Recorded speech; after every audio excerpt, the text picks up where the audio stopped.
Olá pessoal, hoje nós vamos falar sobre a importância que tem a experiência internacional na formação de um cientista, de um pesquisador, de um estudante, de um acadêmico brasileiro.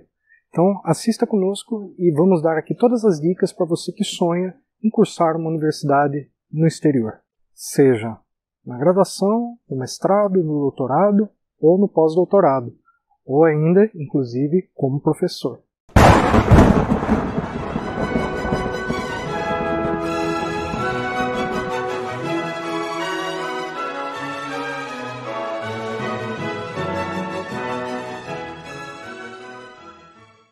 Estamos aqui na UCLA, Universidade da Califórnia, Los Angeles. Esta universidade está entre as 10 mais importantes do mundo. Ela é a universidade pública mais importante dos Estados Unidos. Ela produz grande volume de artigos científicos, de produção científica, produção tecnológica. Então aqui é um grande centro de produção de conhecimento internacional e eu vim para cá graças ao financiamento da CAPES, que é a Coordenação para Aperfeiçoamento do Ensino Superior no Brasil. Então eu gostaria de dizer para vocês o seguinte: eu sou estudante de doutorado na USP e vim aqui com um programa que é o Programa de Doutorado Sanduíche no Exterior, que ele funciona da seguinte forma: nós começamos o curso no Brasil e aí nós fazemos um estágio de 6 meses ou um ano numa universidade estrangeira e retornamos para o nosso país. Por que isso é importante? Isso não é simplesmente um luxo, isso é uma necessidade da formação do cientista.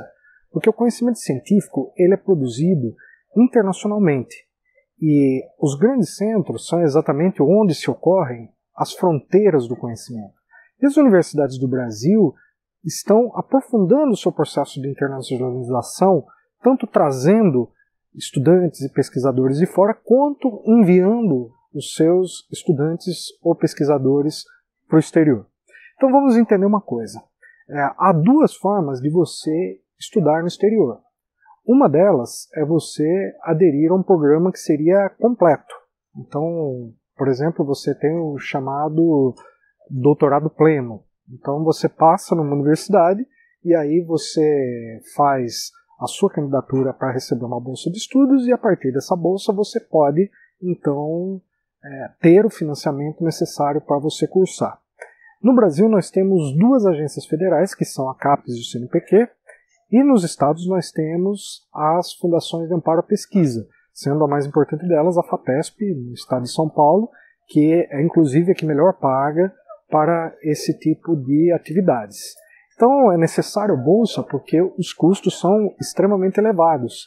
E, por exemplo, aqui a gente tem que receber o valor em dólar, porque a moeda corrente aqui é dólar. Isso vale para, por exemplo, na Inglaterra, que é a libra, nos países da zona do euro, ou em qualquer país do mundo que tenha suas moedas locais. Então, esse financiamento, ele, em geral, é seguido de um projeto de estudo que você vai fazer nesse período, e aí entra-se num processo seletivo. Muitas vezes a universidade, no caso, a minha universidade, que é a USP, ela tem uma cota grande nesse programa. Então ela consegue enviar muitos estudantes para lá. Algumas outras universidades também, de grande porte, conseguem enviar muitos alunos, mas isso sempre depende do orçamento. Nós vivemos um momento extremamente penoso no financiamento do progresso científico do Brasil. Então a CAPES e a CNPq estão trabalhando com os orçamentos mais baixos das últimas décadas, então foi um retrocesso gigantesco que aconteceu nos últimos 5 anos em termos do investimento para a produção de ciência e tecnologia.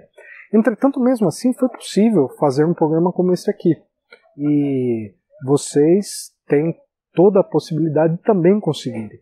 E, como eu disse, ele vale para graduação, para mestrado, para doutorado, mas principalmente para o doutorado.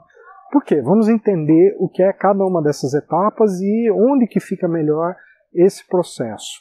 Em geral, na graduação, os tipos de intercâmbio são muito mais voltados ao intercâmbio linguístico, a cursar alguma disciplina da área em que o estudante esteja cursando no exterior, e na maior parte das vezes é um período aí de 6 meses, exceto se for uma bolsa especial de alguma instituição.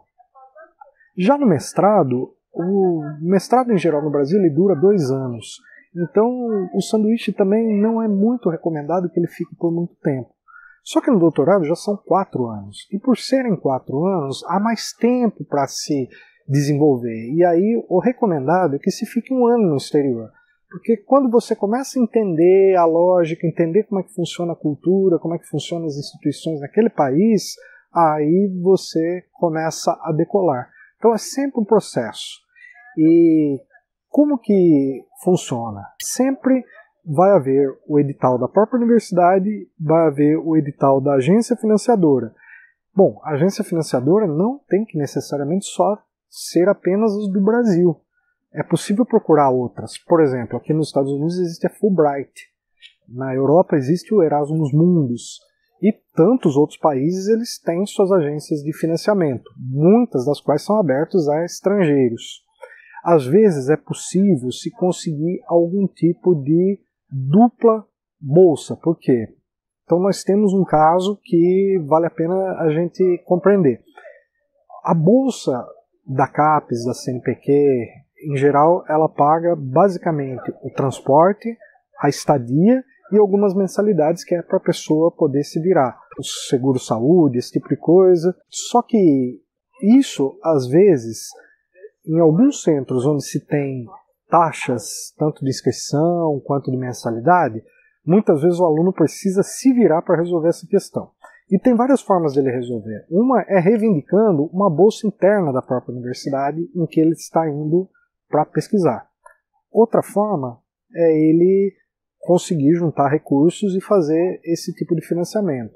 Às vezes há alguma parceria entre a universidade no Brasil e a outra, e isso possibilita com que se faça esse tipo de entendimento. Agora, uma coisa muito importante, uma dica que eu dou para vocês, para escolher o país ou o lugar que vocês vão, o mais importante não é a sua afinidade com o país. Claro, você saber falar a língua do país é necessário, porque você vai ter que se comunicar, pelo menos as questões mais básicas. Então não faz sentido, por exemplo, uma pessoa que não fala turco e estudar na Turquia, porque até ela começar a aprender a língua, ela não aprendeu nada sobre o curso que ela está se propondo. Então, como que se deve fazer? Cada um de vocês tem um tema de pesquisa no mestrado e no doutorado. E o centro que vocês vão pesquisar seria mais recomendado aquele onde há especialização para o assunto específico que você está estudando. Então, isso me trouxe aqui para a UCLA, porque aqui há uma professora que me recepcionou, que é especialista no tema que eu estudo no doutorado, que é a economia do Antigo Egito. Então, nesse sentido, a recomendação que fica aqui para vocês ela é muito clara. Procurem, estudem a bibliografia dos lugares onde vocês pertencem. Veja que tipo de livro eles estão lendo, quem são os professores, o que eles publicam. E sempre você vai ter que ter um professor que é aquele que vai te recepcionar, que vai assinar todos os documentos e vai fazer tudo o que for necessário para que você, então, tenha condições de passar por essa experiência. É uma experiência que tem sempre uma série de questões para levar em conta. Tem pessoas que ainda não tiveram uma experiência internacional na vida e vão ter que entender um monte de coisa básica. Como, por exemplo, você, desde fazer check-in no aeroporto até você fazer câmbio, você saber cotar preços, você saber o quanto você paga de IOF, de imposto, você ter uma linha telefônica, como é que você faz com essa questão de roaming internacional, como que você faz para ter acesso à internet e tantas outras questões do cotidiano. E quando se vai planejar, é preciso pensar todos os detalhes e ver os preços, porque muitas vezes o custo de vida numa cidade é muito alto. Então você precisa considerar o seguinte: se está procurando uma casa, procure uma casa que atenda todas as suas necessidades, inclusive tendo máquina de lavar e de secar, porque isso é de vital importância, principalmente para quem é estudante e não tem tempo de lavar roupa na mão ou fazer esse tipo de coisa. Então é preciso botar na máquina, porque o trabalho é duríssimo. Quando você chega numa universidade no exterior, o seu tempo está contado desde a hora que você chegou. Então você tem que sentar na cadeira e na biblioteca consultar os livros, escanear o que puder, digitalizar o material, conversar com os alunos, com os professores que são da sua área para pegar ideia, pegar referência, pegar bibliografia, porque é só assim que você vai voltar com conteúdo que vai justificar a importância disso. E o ponto de vista que vocês vão ter contato, eles mostram a riqueza da internacionalização da pesquisa, da ciência e da tecnologia. Então é uma coisa extremamente prazerosa você conversar com pessoas que dialogam com o seu tema. Por exemplo, o meu tema, que é egiptologia, ele está ainda incipiente no Brasil, está crescendo, está surgindo, mas aqui já está muito mais desenvolvido, então eu consigo ter pessoas aqui para conversar num outro patamar. E isso em qualquer área, independente da sua área, independente do seu tema, do seu projeto de pesquisa. Bom, e aí a formação, então o momento mais importante, gravem isso, é para ir no doutorado. Então, se não deu para ir na graduação, não deu para ir no mestrado, coloca toda a energia para ir no doutorado, porque depois a oportunidade muitas vezes acaba. E tem outra coisa importante também, que é quando uma pessoa defende o doutorado, o que ela vai fazer da vida? Então aí nós temos, né, o pós-doutorado, que é já um trabalho, já não é um título, então não existe pós-doutor, o que existe é doutor empregado em uma determinada pesquisa, e aí isso são os chamados grants, fellowships, scholarships, que podem garantir aí uma situação muito melhor. Então, uma bolsa de pós-doutorado, em geral, ela é muito mais generosa do que a de mestrado, que a de doutorado. Então, é uma situação que você vive um pouco melhor. E também você, se tiver filhos, também existe essa possibilidade. Tudo isso é contemplado no processo, então, de seleção. Sempre se atentar aos editais, aos prazos, às datas e às normas, porque isso é o que desclassifica. Se você atrasar um prazo, acabou, só o próximo edital. A mesma coisa com relação à documentação. Faltou uma documentação, você está desclassificado. Uma coisa que é importante é sempre ter boas cartas de referência. Cartas de referência ajudam muito. Então, sempre escritas, obviamente, na língua do país que você for estudar. Então, os países de língua inglesa, então no caso Estados Unidos, Inglaterra, Canadá e Austrália, enfim, qualquer país que tenha a língua inglesa enquanto língua principal, em geral são mais fáceis de se comunicar, porque o inglês é uma língua internacionalmente utilizada, a gente começa a estudar desde cedo e muitos têm a oportunidade de já desenvolver um bom inglês antes de ir. Entretanto, nesses países existe uma tradição de se pagar mensalidades, o que dificulta um pouco a situação. Agora, tem alguns países, por exemplo, a Alemanha, muitos dos cursos dela são ministrados totalmente em inglês. Isso com o objetivo, claro, de fazer a internacionalização da pesquisa. Então, a familiaridade com o idioma é importante. Agora, se você não manja do inglês e quer fazer para fora um intercâmbio, então pensa com carinho na possibilidade de ir para Portugal, onde se fala português, ou para os países hispanohablantes. E aí nós temos, desde a Espanha na Europa, a todos os países da América Latina que falam espanhol, que vai Argentina, Venezuela, Cuba e tantos outros países aí que possibilitam que você se adeque a essa situação. O francês é um pouco chatinho, mas ele tem uma vantagem, porque boa parte das universidades francesas não cobram mensalidade, da mesma forma que na Alemanha. Então é uma boa saída. Em geral, o inglês abre todas as portas. Dificilmente você vai passar uma dificuldade num país que mesmo não sendo o inglês a língua principal, você consegue se comunicar. Agora, tem países que é um pouco mais complicado. Por exemplo, você vai estudar na Rússia, todas as aulas são ministradas em russo. E se você vai para a China, é em inglês.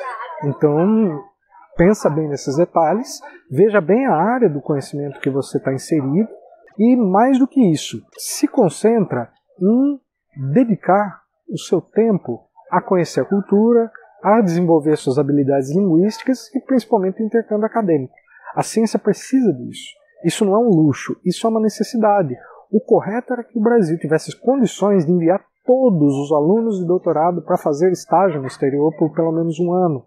Esse é o ideal. Esse é o correto. E isso não é, como disse aqui, ninguém está indo a passeio, está todo mundo indo a trabalho. Está todo mundo indo para desenvolver a sua pesquisa. Isso não é turismo. Claro que no final de semana dá tempo de dar uma fugidinha, fazer um turismo ou outro, só que a bolsa é tão pouco que pagam que quase não dá tempo de fazer coisas gostosas da vida. Então, se prepare também para viver um momento de grande dificuldade. O que, de certo modo, é interessante porque aí não dispersa energia, se concentra no estudo. Então, estamos dando aqui algumas dicas para você que deseja cursar no exterior. E aí, se você tiver alguma dúvida, consulte aqui a gente. Nós podemos ajudar vocês a entender um pouco sobre esse processo. E desejamos que você tenha a convicção de que vai conseguir. Mesmo sendo um momento difícil, faça, dê o melhor de si, que com certeza você não vai se arrepender. Eu vim para cá, estou praticamente terminando meu período aqui e aproveitei muito. Para minha tese foi gratificante, para todos os contatos que eu fiz. Já não é a minha primeira experiência internacional, mas eu posso garantir que essa aqui foi transformadora em muitos aspectos. Principalmente porque agora a minha tese está num caminho bem claro, eu já sei para onde eu quero ir, já sei exatamente quais são as fontes que eu vou usar, e tudo que eu vim fazer aqui me ajudou. E acho que o meu inglês melhorou um pouquinho. Tá certo que antes o meu inglês puxava um pouco mais para o britânico, agora está bem californiano. Mas isso faz parte. Quando a gente vai, a gente pega a influência da cultura que a gente tá. E aí, eu desejo, então, boa sorte para você, bons estudos, se dedica, porque realmente o conhecimento científico precisa cada vez mais de internacionalização e de pessoas que dialoguem com as grandes questões científicas da atualidade. E para fazer isso, a gente tem que ir para os grandes centros, voltar para o Brasil e tornar as nossas universidades também grandes centros. É isso e até a próxima.